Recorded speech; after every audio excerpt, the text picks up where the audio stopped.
Hey guys, how you doing? This is Manga etc. and I'm here to bring the review for Sakamoto today's manga chapter 269. So, boy, Chainsaw Girl, I forget her name, but Chainsaw Girl was right. Nagamu, I know you slit his throat or whatever you did. What artery it was, I can't remember what it was called, but I'm assuming his throat was slit. But yeah, she was basically saying, look, Nagamu, I know you slit the throat, but that's not enough. You got to cut this guy up into tiny little pieces because he's gonna come back. When he comes back, it's gonna be bigger and better. Then it's gonna be more trouble for you. That's basically what she said, and she was right. And to be fair, I remember saying either in my last review or the review before that he is gonna come back in some kind of heal up and then come back in this final boss form. Which, when you think about it, it makes no sense. Like, if he's dead, he should have been dead. So Slur X, whichever way you want to call him, his plot armor is strong. Really strong. So next thing I think I want to talk about really is I'm gonna say I don't know which one it is now. Actually, I'm gonna talk about Fortune Girl's prophecy, because previously I wasn't under the impression that this was going to happen, but I would have preferred if Sakamoto died and he went on to live a normal life with his wife and kids, with no one being otherwise, everyone thinking he's dead. Everyone. But I don't think that it's going to be the case anymore now that we know who this final personality is. So obviously this final personality is a prime Sakamoto. So the final boss is actually the main character. Or rather, yeah, rather the character we were introduced to at the very beginning of the story, because we see I think it was a kind of like a flashback of Sakamoto in his prime, but that's what we get essentially. So obviously Sakamoto is going to get back up and he's going to be the one to defeat this final version, and it's going to be that whole surpassing your prime self kind of thing going on there, hopefully. It could just be some random BS as to why Sakamoto is able to beat him, but that's kind of the path you're going down now.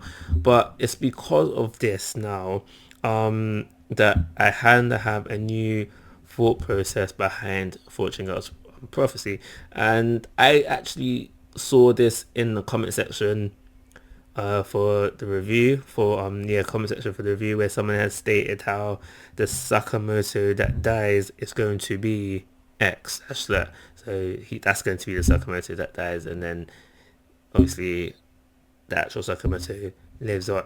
So that's probably kind of the path we're going down now, or how the story is going to progress, which makes sense. I guess I'm not against it, but I think I would still prefer for him to die and then move on and start a new life somewhere else.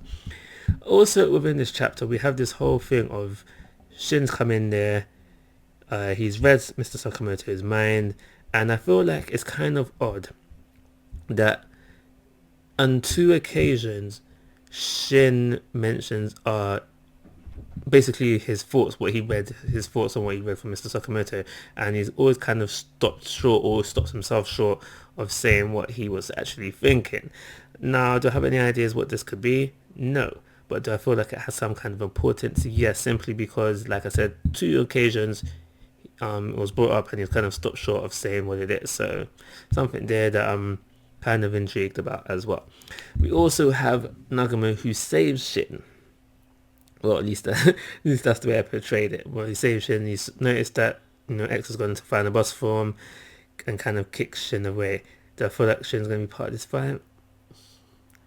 I don't know. I feel like probably Shin is probably just there to get Mr. Sakamoto back up into the fighting game. Oh God!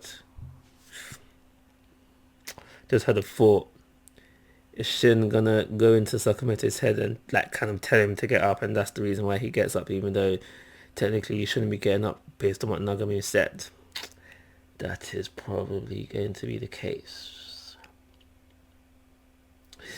If that's how it is, that's how it is, I guess. And I don't think I'm got anything else to say about this chapter. Just the usual, pace and slow. I feel like we could be moving a bit faster. I also read in the comment section of this review, or not the review of this chapter as well, actually, that Someone's basically said that the mangaka is kind of dragging out so he can finish on the number of chapters on 300. I hope that's not the I honestly hope that's not the case, but I can understand it. I can understand it because of the pace and how the pacing has been for quite some time. So now, like, because the pacing didn't used to always be like this. So yeah.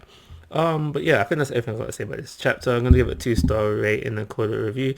That cause I'm asking for your thoughts and opinions. If you haven't, please subscribe to my YouTube channel. But most importantly, take care. Have a nice day.